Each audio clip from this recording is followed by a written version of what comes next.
Welcome back to another episode of Yachting Unplugged, where we bring you the most unbelievable yachting news. It is unfiltered, unedited, and unscripted. Well, Kim, I would normally say that's absolutely how we roll. That's how we've always rolled. But today, I did bring a little bit of written information because there's a few things. We have a lot to report. Oh, my goodness. In just 2 weeks. Right. And here we are 2 weeks after our last episode, and there is a lot to report. And some of this I want to be real accurate about. So for the most part, we'll stay unscripted, but I'm going to pull these notes up for a couple items that I really want to get right. Well, you're forgiven. So thank you. Let's give a few thanks before we start the show. We are here at the iconic Pier 66 that recently reopened after years of development and planning. It has been unbelievable, and look at this place. It's spectacular. We're sitting at the main pool deck, and I mean this pool is remarkable. You can't see it. We're looking at it. You could look at the marina behind us, but I mean this is just spectacular. It is a absolute Caribbean resort right here in Fort Lauderdale, right on the entrance to Fort Lauderdale Beach. It's also a residence as well. 88 residences. This is actually going to be on my vision board, my bucket list to live here someday. And maybe I'll just start with joining the club for now. Join the club, absolutely. So John Meyer, if you're listening, I will be joining the club. But yeah, great location. Hats off to them. Big props to Megan Lagasse Washington, who's the dock master and director of the Marina for Tavistock. Unbelievable. And really thanks to the whole team here for hosting our show. And I know you have some thanks to give as well. Well, yeah, I do. And I also want to throw something out to Megan as well, because she's been so gracious and so amazingly helpful. I'm looking forward to having a conversation with her in the Yachting USA podcast, in that she's at the sharp end of the spear with so much marina development and so many things that are happening through these properties. Really want to hear it through her words. So looking forward to that. Yes, she will be definitely on our show. Yes. Well, I'd like to just jump right in. The forgotten news? We forgot some news. Well, that happens. The biggest news for us, I think, really, that we forgot, I really want to say thank you to Frank Hogemeyer and the NMMA, the National Marine Manufacturers Association. Major win against NOAA. It's a win. It's you know what it really is. It's what happens when you come together as a community and raise your voice. Yes. So this is all about the speed restrictions for vessels over 35 feet on the east coast of the United States to protect the right whale. There's only 350, 60 of these beautiful mammals left in the ocean. I agree, we need to do what we can to prevent the ship strikes, to prevent loss of the life of these whales. But the proposal was going to really be detrimental in shipping and boating. Something as simple as building a yacht in New Gretna, New Jersey at the Viking Yard and sending it down to their Riviera Beach facility for delivery.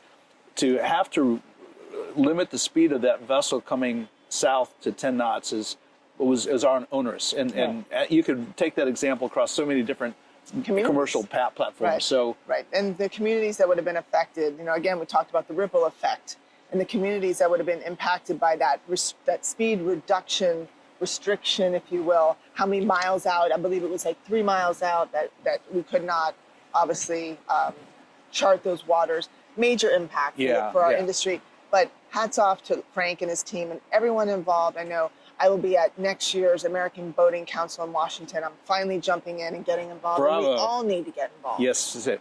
So in this case, 90,000 people got involved, sent letters in, and NOAA basically said, "Whoa, there's too much for us to process, so we can't move forward." Yeah. Now they did say that they could. That's a lot of voices. That's a lot of voices. And that's our industry. Our industry did that. Yeah. So they did leave the caveat that they could come back to this in the future. So it's not completely done, but for now we have a reprieve. But let's talk about technology and how technology will play a major role in the solution. It's how do the mammals and the industry and the community, how do we all boaters coexist? And through all technology, whether we tag the whales, through monitoring, we will get there, and thanks to technology. There's no question about it. Whether it's tagging or underwater sonars, there's some really amazing sonar systems that are available for recreational vessels as well as commercial vessels. And I think as we go in the future and we're paying attention to this, because it's not just the right whales, there's so many other boating accidents that happen because of collisions. Yes. The technology will eventually catch up, and their solutions will be found in innovation. Well, let's talk about technology. Next year, I swear I'm going. I keep saying every single year I'm going to the Kim? CES show, the Consumer Electronics Show, which was in Vegas. I really wanted to go this year, but I need to stay home at the dealership. But Brunswick has really been the leader. As we all know, Brunswick is the largest marine retailer, an amazing company, leading by technology. David Folks, who is one of my mentors and a friend, has done an amazing job of owning the vertical, if you will. They have rolled out a new initiative, which encompasses their existing one, which is their ACES. So the ACES was the existing one they rolled out, I think, a few years ago, which is autonomy, connectivity, electrification, and sharing. Those are the key initiatives that Brunswick has going on, but they added a little bit of, what do you call it? Icing on their cake, and they rolled out their boating intelligence initiative, or their platform, which includes the ACES strategy. So I'm really excited to see where they take themselves in the industry. This sounds like something they're going to put out brand wide and hopefully influence the rest of the industry to follow the lead. Well, when we break it down, we've got, you've got autonomous driven cars. Why not, in the boat business? Yes. And we have many companies, including Brunswick, that are there. We have Brunswick with their product. We have C.AI. We have Abacus. So many companies that are pushing the envelope. I know there's a great collaboration right now between C.AI and IGY Marinas, and Bert Fowles is working on that. But some great things going on there. Right. So electrification. We talk about big that thing a about lot. That. Not for everybody, No, it's one of those things. But there's new technologies coming out that can take a conventionally powered vessel and add electric engines or electric motors for hybrid operation, or for points in time where you don't need to go fast and you want to go electric. Yeah. There's a whole business around fully electric vessels. I'll be speaking to a gentleman known as Electric Eddie Dennison, in the near future on one of my podcasts, where we're going to talk about that type of innovation and that type of integration in new vessel construction. So it's important. It's relevant. No, I couldn't agree more. And I actually took a time and rented a Vision Marine Technology powered vessel.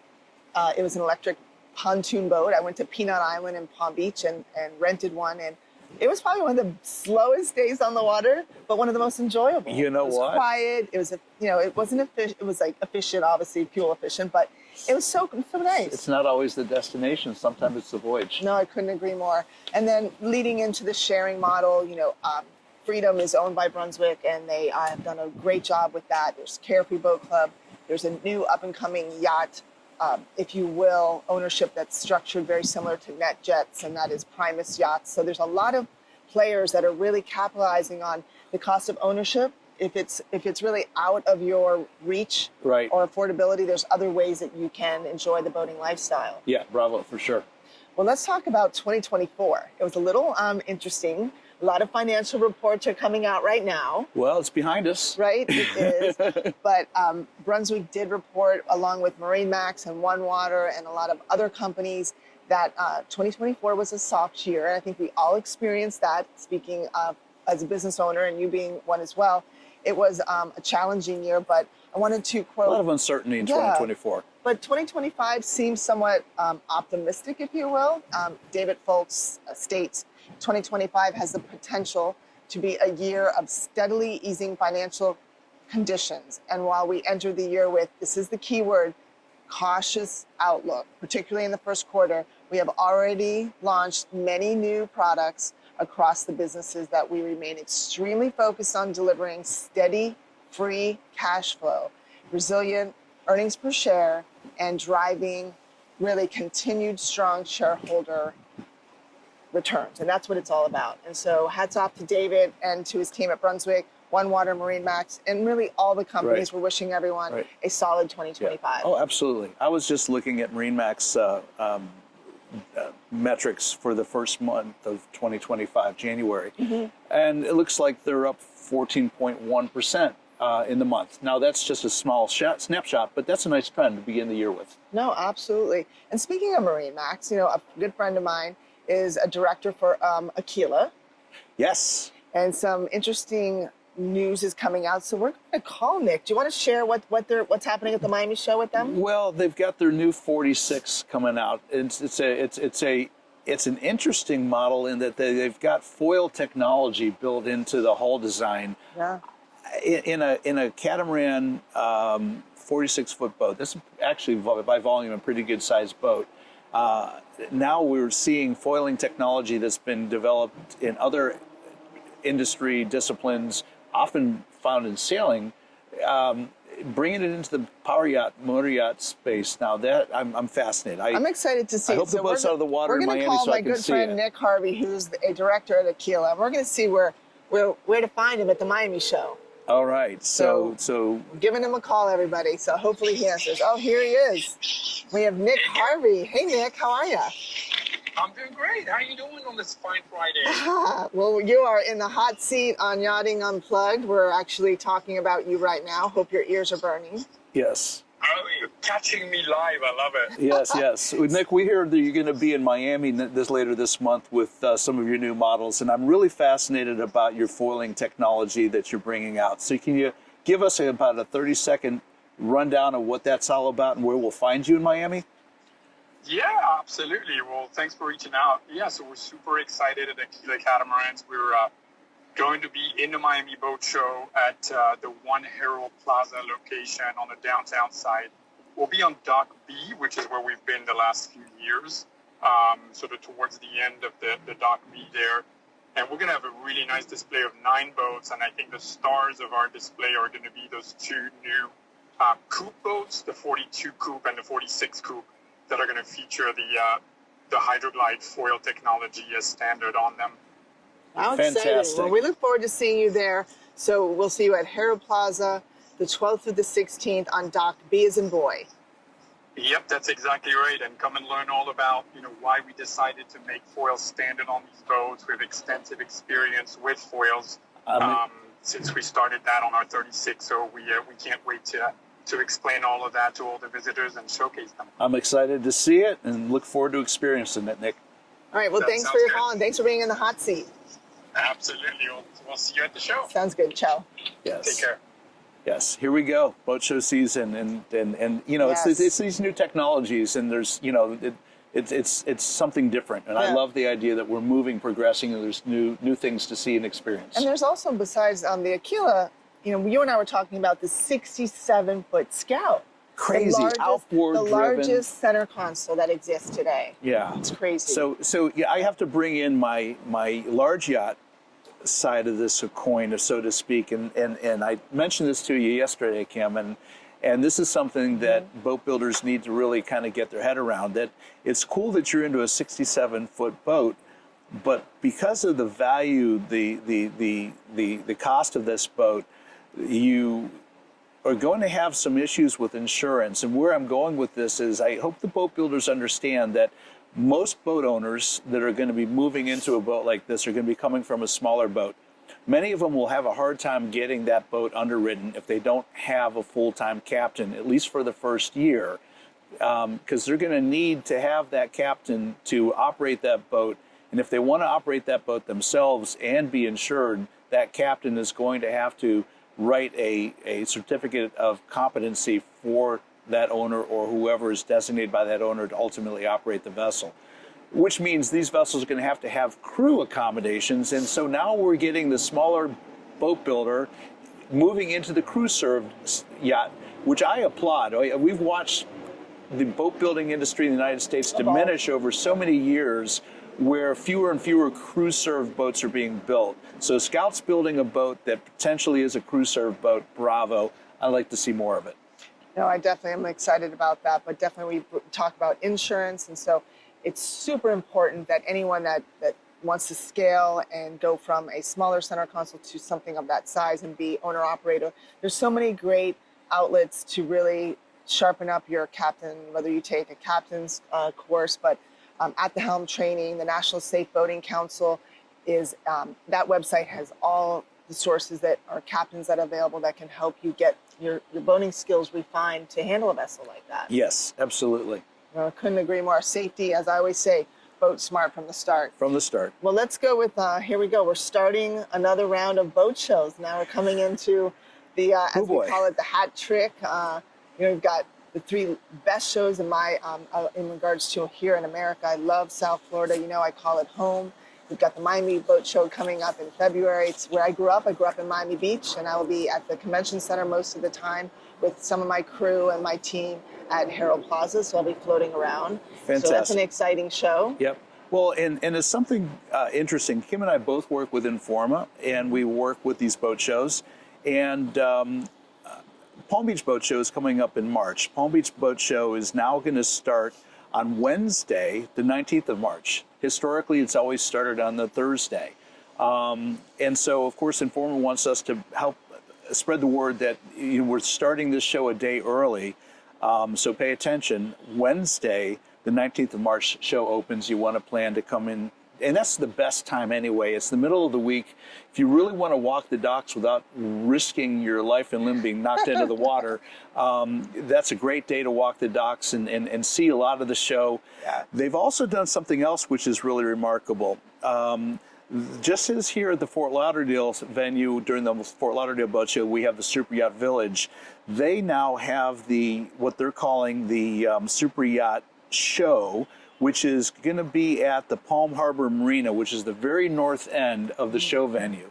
They're dedicating that area for high net worth lifestyle experiences. Yeah, helicopters and high-end vehicles and submarines and large yachts. So some of the largest yachts are going to be found on the north end of the show, and the venue there is going to be focused on the large yacht industry. It's going to be a nice, I don't want to call it a complete segregation, but it's if you're interested in the large yacht industry and lifestyle elements that are found in that part of the industry, you want to go to the north end of the show, to the Palm Harbor Marina section, and see the Super Yacht Show element of the Palm Beach International Boat Show. It's an up-and-coming show, and it really is a lot of exhibitors and guests are really flocking to that show.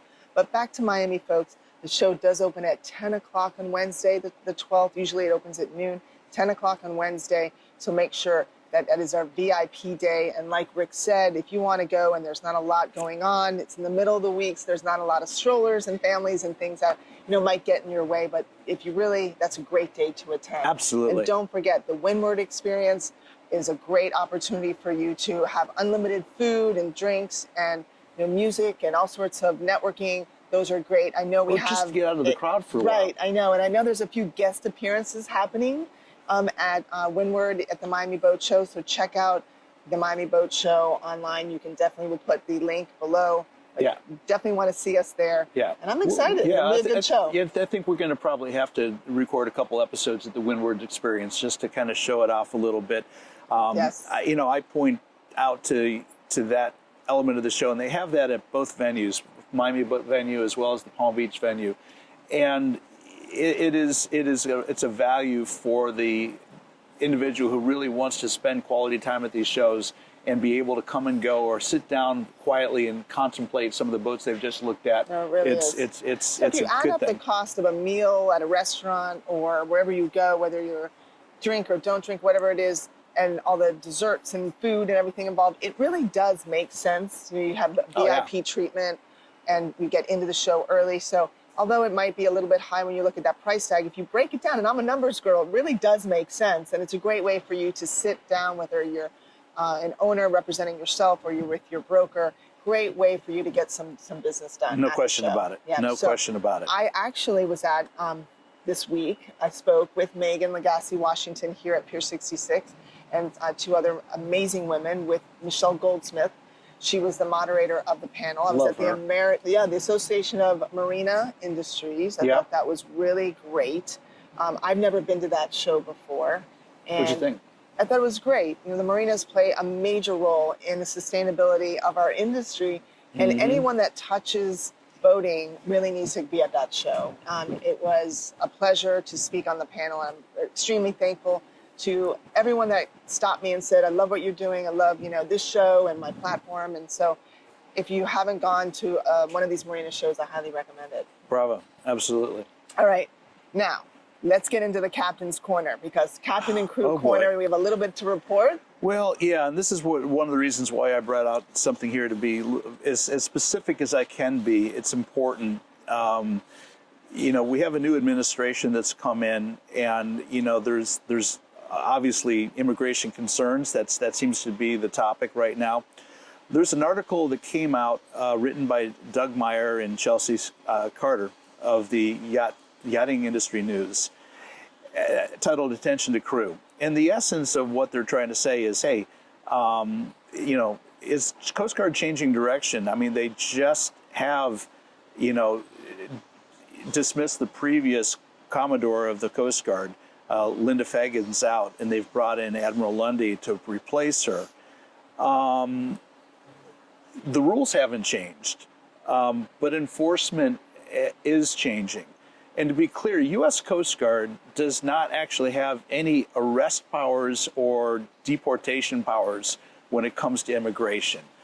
They can come on board and they can check visa status and all of that. And then, so they choose, they can reach out to ICE.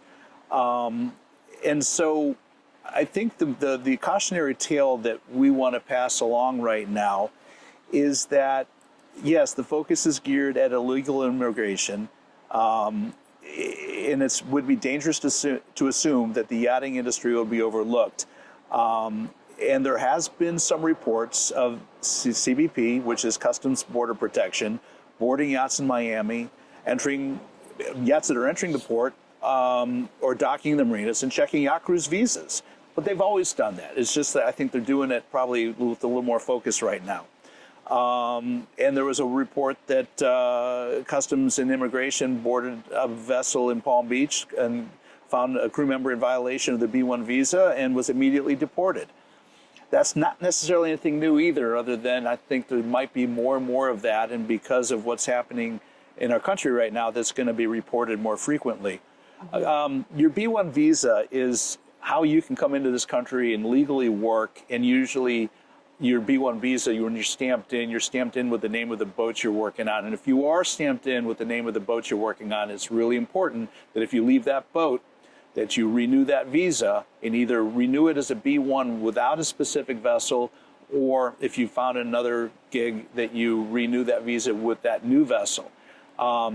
You have a 180-day window, right? You need to make sure the vessel's active and you're leaving and coming.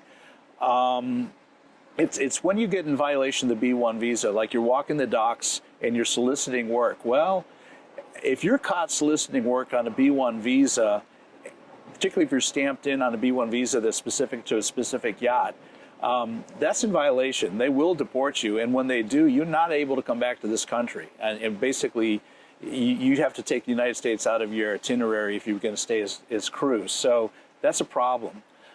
Something else, I was talking to a dear friend of mine, Graham Lord, who's in this space. He and I are going to do a podcast next week together.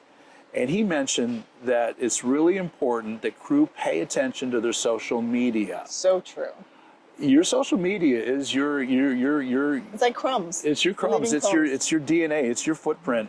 And these agencies have full access to your social media. You do not have to grant them access. They will go there. They have access. And if they see that you've, for instance, one crew member bought a house, you can't set up a domicile on a B-1 visa. Another crew member basically had reported that she was, working on a boat coming and going. All of her social media showed her in Palm Beach for over 2 years without actually really leaving it for any substantive period of time. So those are the things that catch you up.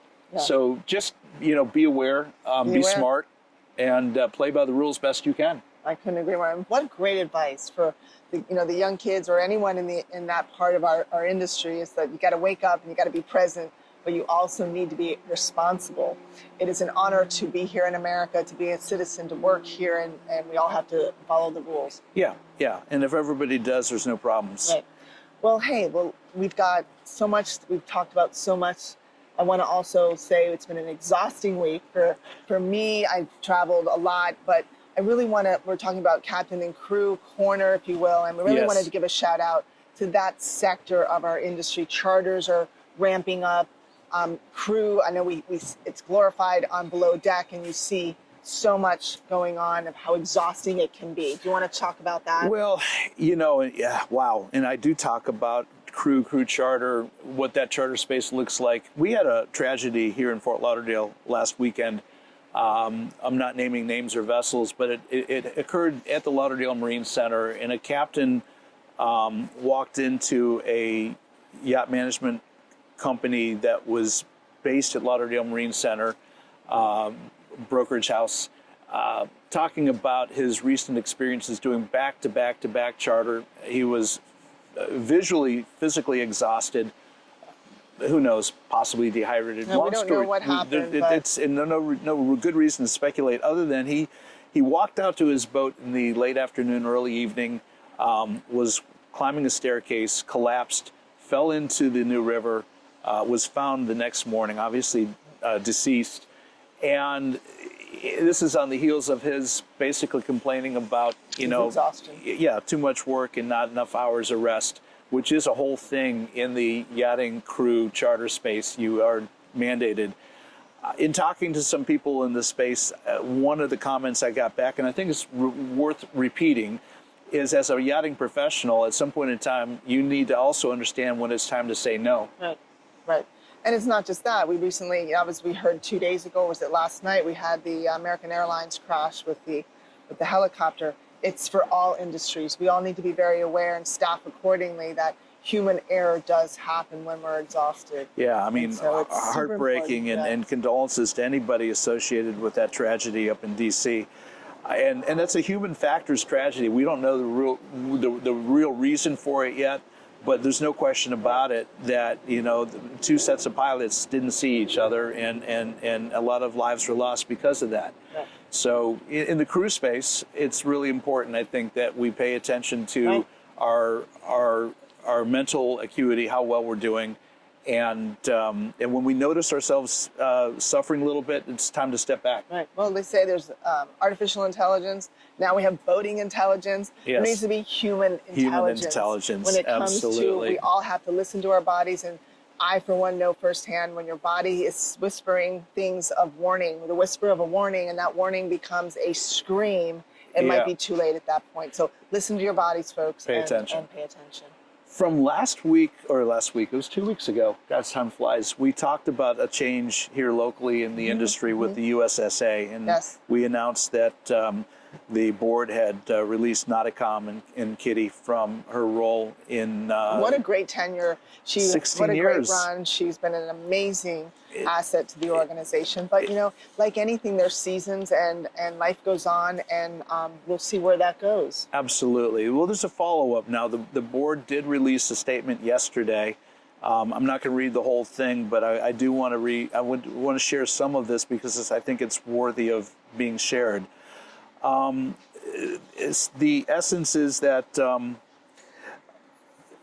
the board of directors of the U.S. Super Yacht Association has decided to move the organization in a new direction, and will therefore no longer be utilizing the association management services of Nauticom Communications, led by Kitty McGowan. We extend our sincere gratitude to Kitty and the whole Nauticom Communications team for their vast contribution and commitment to the organization's mission through nearly 16 years of dedicated service.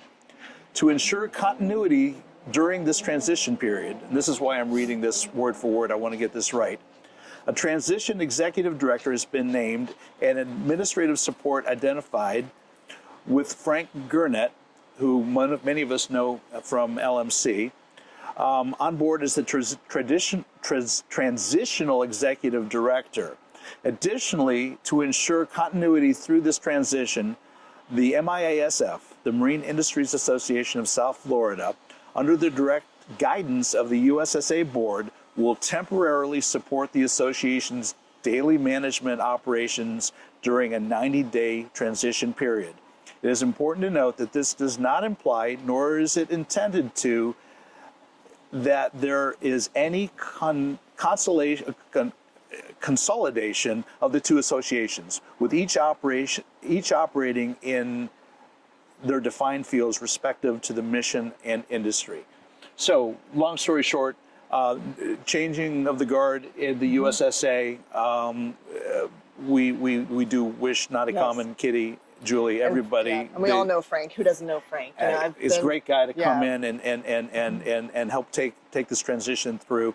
And it's cool, I think, that the MIASF, Phil Purcell and Patience and everybody up there. Lori Wheeler. We have Lori, who's traveling right now. I think she's on vacation. Good for her. Is helping out in this transition. This is where industries come together collaboratively and good things happen. I couldn't agree. Well, speaking of good things, we're heading into February. We are. It's our favorite month. We have Valentine's Day, and we've got the boat show, and a lot of great things coming up. We do. Yeah, we I can't wait to see. Exciting. The year is just flying by, but we do want to end the show and saying, if you do like what you see, please subscribe.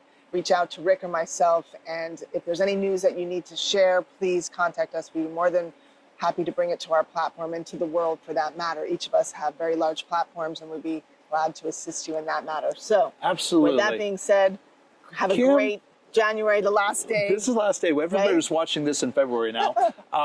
Fantastic. Thank you so much. Thank you so much. And like I said, always, always, always boat smart from the start. From the start. And it really is from the yacht level down. It's not just now your dad's center console or your center console. We need to go think really big and strategically. Big, big, big. And whether you live, work, or play on the water, just get on the water, because there's nothing better than this lifestyle. Who'd rather be boating?